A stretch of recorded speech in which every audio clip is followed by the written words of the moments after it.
यहाँ गरम गरम पूड़ियाँ बन रही हैं। ऑल थैंक्स टू जिनके लिए करवा चौथ के व्रत रखे गए हैं उन टीम को उन्हीं लोगों से काम करवाया जा रहा है।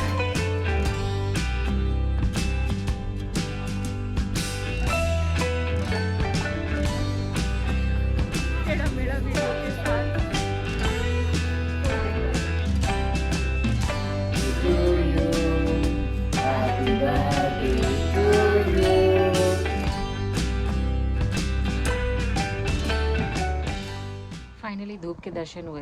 Hello everyone, good morning. आज है करवा चौथ। आप सब लोगों को हैप्पी करवा चौथ। जो लोग आज कर रहे हैं, वैसे बहुत कन्फ्यूजन है 19 और 20 का, पर मैं 19 को कर रही हूँ। आज है 19 और सैटरडे।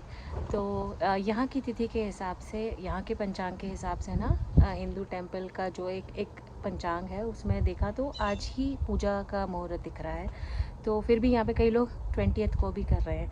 आप लोग कब कर रहे हैं बताना मुझे कमेंट सेक्शन में। आज मेरी सुबह से थोड़ी ना तबीयत डाउन है, एनर्जी लेवल उतना नहीं है जितना हर बार होता है, नेचर कॉल तो फिर धीरे धीरे कर पा रही हूँ सब कुछ। बट अभी मैंने अच्छे से हेयर वॉश कर लिया है।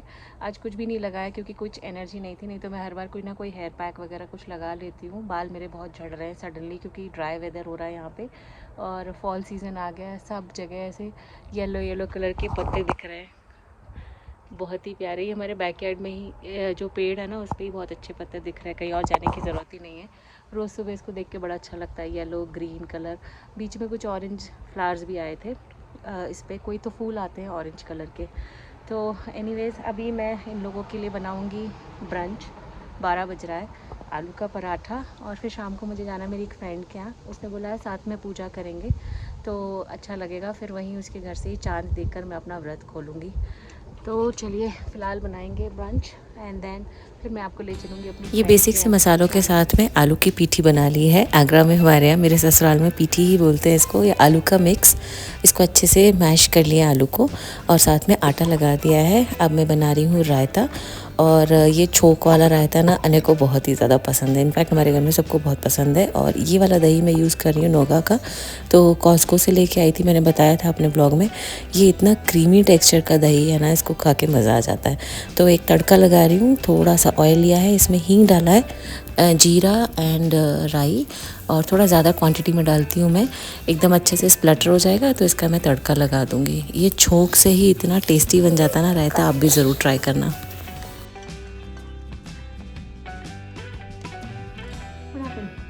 Done with Nai Nai?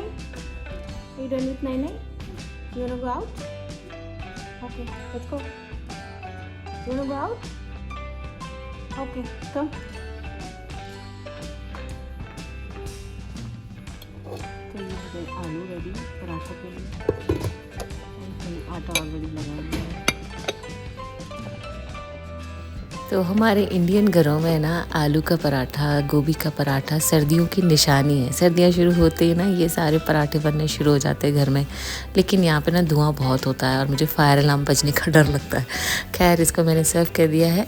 और ये मेरे बर्थडे की पिक्स हैं। 17 को था मेरा बर्थडे। तो वैसे तो मैं बहुत ज़्यादा सेलिब्रेट नहीं करती हूँ अब, लेकिन पापा और अने दोनों जाके सरप्राइज़ केक ले आए।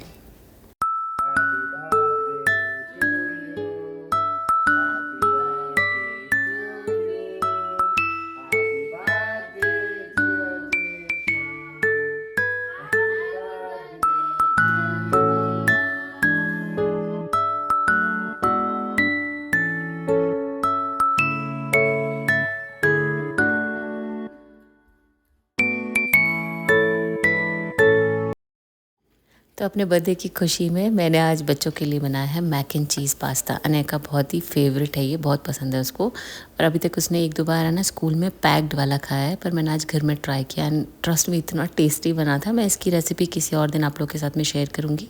और जो बेस है ना इसका, वो ओट्स पाउडर से बनाया है। तो जैसे वाइट ग्रेवी बनती है ना पास्ता वाली, तो वही है, बस हाँ थोड़ा सा हेल्दी वर्जन है। और इसमें डाल दूँगी मैं अब चीज़। पहले थोड़ा सा चीज़ पहले और डाला है।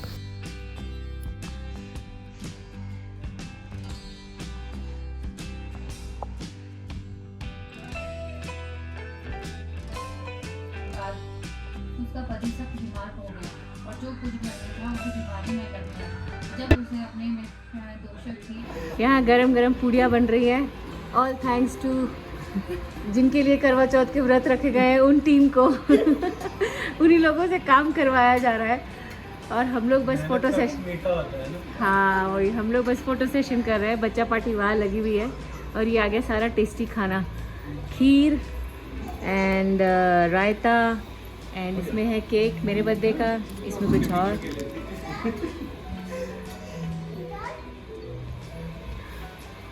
घर में गोल गोल फुली फुली पूरियाँ। एक्सपर्ट आप लोग, हाँ हाँ, चलो चलो लेट्स गो।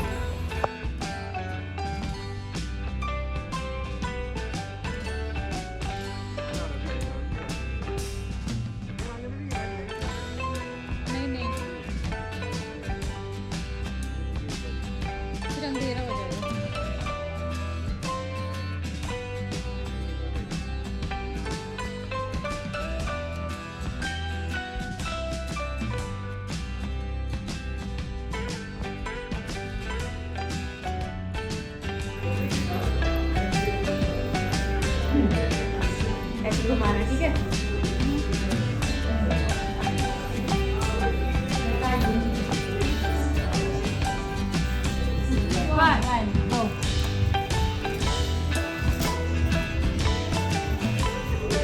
तो जब तक चांद नहीं निकलता ना तब तक भूखे प्यासे रह सकते हैं, लेकिन जैसे ही चांद के दर्शन हो जाते हैं, पूजा हो जाती है, फिर लगता है बहुत सारा पानी पी लो, जल्दी जल्दी खाना खा के ना थोड़ा सा रेस्ट कर लो, क्योंकि पूरे दिन भर की थकान हो जाती है। लेकिन अभी हम सारे बच्चों को खिला देंगे और उसके बाद में फिर हम सारे लोग एक साथ बैठकर खाएंगे। इतना टेस्टी खाना है, लेकिन भूख से ज़्यादा ना प्यास लगती है इस टाइम पे। 3-4 ग्लास पानी पीने के बाद में तो भूख ही ख़त्म हो जाती है।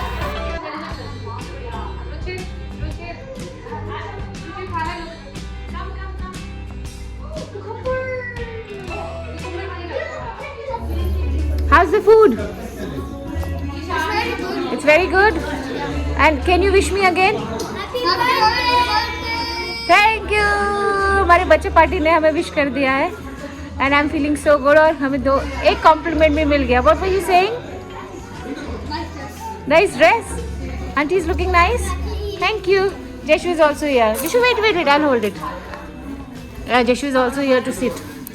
It's okay. You can also sit. You can sit. और ये है अर्चना और वो है दीपिका और हम है अभिलाषा। टेढ़ा मेढ़ा वीडियो के साथ कोई नहीं। Thank you.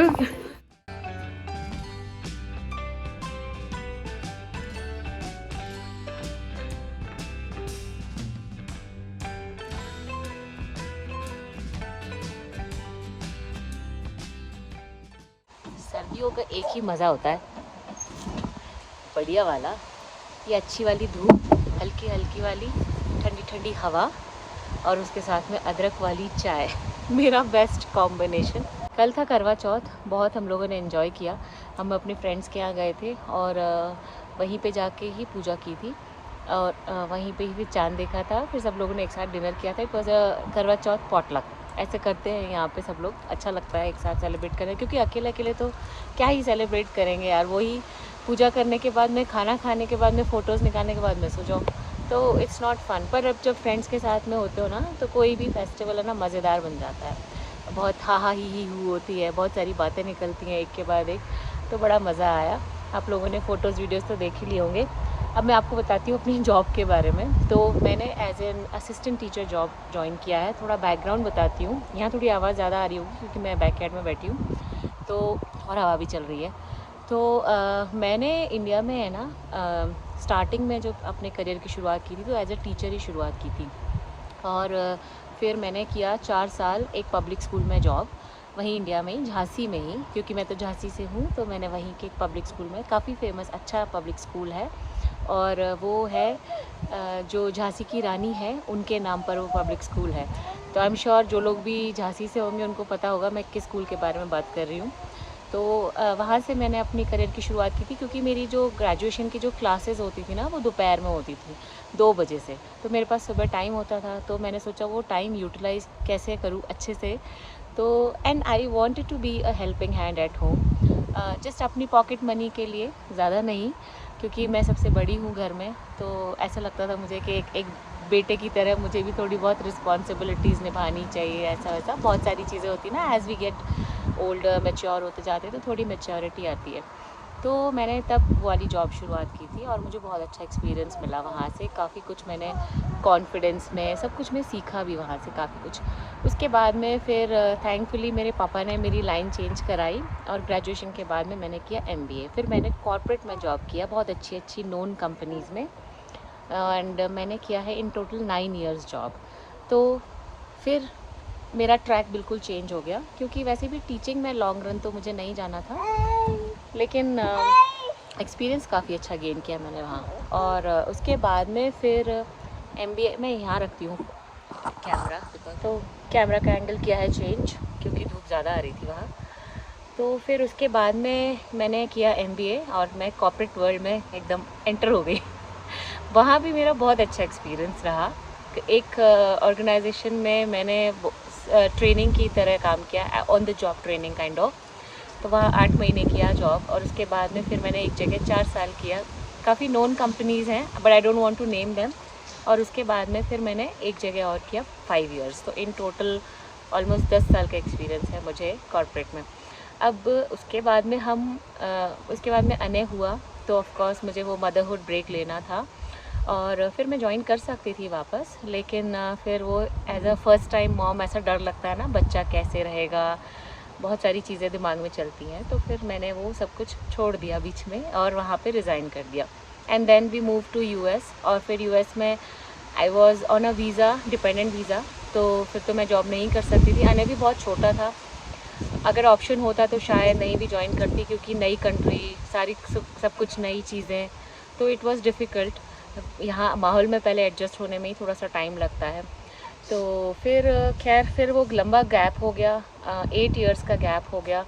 फिर जयशु हो गई, फिर मतलब वो ट्रैक बिल्कुल चेंज हो गया, जॉब वॉब से एकदम रिश्ता नाता टूट गया था। फिर मैंने सडनली सोचा चलो लेट्स स्टार्ट इट अगेन। तो आफ्टर US मूव होने के बाद में मैंने सोचा चलो शुरुआत करते हैं। तो अभी मैंने एक ऐसी जॉब ली है जिसमें मेरे लिए थोड़ा कन्वीनियंट हो, क्योंकि मैं जयशु को देख सकूँ अच्छे से। जयशु इज़ वेरी यंग, अभी बहुत छोटी है, तो मैं नहीं चाहती एज अ मदर वो मेरे से ना बहुत दूर रहे, कि मैं उसको देख नहीं पाऊँ, क्या खा रही है ये सब पता नहीं कर पाऊँ। So we both are in the same school. मैं असिस्टेंट टीचर हूँ, ये वहाँ पे स्कूल में है, प्री स्कूल में नहीं है, अभी डे केयर में है, क्योंकि अभी बहुत छोटी है ये। और अभी तो अच्छा चल रहा है सब कुछ, लेट्स सी। लेकिन ये बहुत रोती है, जयशु बहुत ही रो रही है वहाँ। तो मे भी मुझे शायद रिज़ाइन करना पड़ेगा, क्योंकि ऐसे में इसको रोता हुआ देख कर ना मेरे से नहीं होता एज अ मॉम। मतलब एक ही जगह में रहो, और फिर अगर आपका बच्चा रोता रहे पूरा टाइम, और पीछे से पता चले कि उसने कुछ खाया नहीं है, और मैं अपना लंच कर रही हूँ, तो मेरा तो मतलब गले से भी नीचे नहीं उतरता है वो। तो sometimes I feel very sad. तो इसलिए शायद मैं बहुत लंबा कंटिन्यू नहीं करूँगी। लेट्स सी, जब तक कर पा रही हूँ तब तक कंटिन्यू करूँगी, और हो सकता है मैं सडनली छोड़ भी दूँ, क्योंकि मैंने ऑलरेडी वहाँ बोल के रखा है कि if she is not doing good then I might have to resign. जबकि मुझे अभी क्लास भी अलॉट करने वाले हैं। इनिशियली क्लास अलॉट नहीं करते हैं, दे विल अंडरस्टैंड, ट्रेनिंग वगैरह भी होती है काफ़ी कुछ, क्योंकि अपने इंडिया से यहाँ का एजुकेशन सिस्टम पूरा अलग है। मतलब पूरा सिस्टम बिल्कुल अलग है, बहुत सारी चीज़ें डिफरेंट हैं, क्योंकि मैंने इंडिया में भी पढ़ाया है एज अ टीचर, और यहाँ पे भी मुझे लग रहा है टोटली डिफरेंट है। मतलब इतनी सारी चीज़ें अलग अलग है, वो मैं किसी दिन आप लोगों के साथ में शेयर करूँगी। बट ट्रेनिंग्स के मामले में भी काफ़ी स्ट्रिक्ट ट्रेनिंग्स हैं, they are very particular about everything. तो हमारे इंडिया में कैसा होता है ना, अपना एक सर्टिफिकेशन होना चाहिए आपके पास में कि आप एज अ टीचर है, आप सर्टिफाइड या नहीं है। बहुत सारी चीज़ें होती हैं, एक NIIT की ट्रेनिंग होती है, एक टीचर्स ट्रेनिंग होती है, एक फिर उसके बाद में हायर लेवल पे B.Ed, बहुत सारी चीज़ें होती हैं। बट यहाँ पर इतनी सारी ट्रेनिंग्स वैसी होती है ना, जो स्टेट वाइज ट्रेनिंग होती हैं, सेफ्टी ट्रेनिंग्स होती हैं, छोटे बच्चे को कैसे हैंडल करना है उसकी ट्रेनिंग होती है। इवन अगर 5-6 साल का भी बच्चा है तो उसको कैसे हैंडल करना है उसकी ट्रेनिंग होती है। घर में माहौल कैसा है बच्चों का, उसकी ट्रेनिंग होती है। बहुत सारे पैरामीटर्स होते हैं यहाँ पे टीचर्स के लिए ना। तो इस फील्ड में ना घुसने के बाद में यहाँ पे पता चला कि बहुत सारी चीज़ें डिफरेंट है, यहाँ का एजुकेशनल सिस्टम काफ़ी डिफरेंट है। और बच्चों को है ना ऐसे टॉप मोस्ट प्रायोरिटी पे रखा जाता है, और उनकी सेफ्टी तो मतलब बहुत ही ज़्यादा इम्पॉर्टेंट है, which is a very good thing, बहुत अच्छी बात है। और हर क्लास में है ना कोई भी टीचर ओवरलोडेड नहीं है, हर क्लास में लिमिटेड बच्चे हैं, जो वो एक टीचर ध्यान रख सके उतने ही बच्चे हैं हर क्लास में, which is also a good thing. Teachers भी बर्डन नहीं है, बच्चों की कोई ऐसे स्कूल के लिए ना बुक्स नहीं है, सारा करिकुलम जो भी है वो स्कूल में ही सब कुछ पढ़ाया जाता है, no books, no heavy bags, कुछ नहीं, बच्चों को बच्चों वाली लाइफ जीने देते हैं, जो एक तरीके से मैं बोलूँगी इंडिया के हिसाब से ना थोड़ा ड्रॉबैक भी है, क्योंकि बच्चे फिर उस पेस से पढ़ाई नहीं करते हैं, बट हाँ को करिकुलर काफ़ी अच्छे हो जाते हैं। आई डोंट नो, मुझे तो ऐसा लगता है कि धीरे धीरे पढ़ते हैं बच्चे, लेकिन दोनों जगह का एजुकेशन सिस्टम अपनी अपनी जगह अच्छा है। सो एनीवेज़, अब देखते हैं, मैं आप लोगों के साथ में शेयर करूँगी कि मैं कंटिन्यू कर पा रही हूँ या नहीं कर पा रही हूँ, या बीच में ही क्विट कर दूँगी, फिर कोई वर्क फ्रॉम होम का ऑप्शन देखूँगी या नहीं देखूँगी, वो भी नहीं पता, क्योंकि वर्क फ्रॉम होम के लिए भी मुझे जैशु को डे केयर भेजना पड़ेगा, जो थोड़ा मुश्किल होगा मेरे लिए एज अ मॉम, क्योंकि अभी बहुत ही छोटी है, तो शायद फिर से ब्रेक लूँगी या नहीं करूँगी या करूँगी, पता नहीं। तो चलिए आज के लिए बस इतना ही, मिलती हूँ मैं आपसे नेक्स्ट व्लॉग में। Till then bye bye, take care and lots of love, keep smiling and keep making memories. Bye bye. कल इस हाथ में तो मेहंदी लग ही नहीं पाई, बस इससे ही काम चला लिया। इतना ठंडा वेदर है ना, रात को ऐसे मेरा हाथ ठंड के मारे ना सुन्न हो गया था कोई मोशन ही नहीं था हाथ में। चलिए बाय बाय, मिलती हूँ मैं आपसे नेक्स्ट व्लॉग में, बाय बाय। ठंडी लग रही है लेकिन अंदर नहीं आएंगे हम, है ना जशु? कम। जशु का फेवरेट स्पॉट है वो वहाँ पे, क्योंकि टमाटर लगे हुए हैं छोटे छोटे, और जशु को खाने में बहुत मज़ा आता है। You want tomatoes? Yes, go get them, go get the tomatoes, baby tomatoes. उधर जाती है चुपके से टमाटर खाने। ये हमारे घर की टमाटर चोर, हाँ, एक भी नहीं रहने देगी उस पर, हरे नीले सारे उतार के तोड़ के फेंक देती है।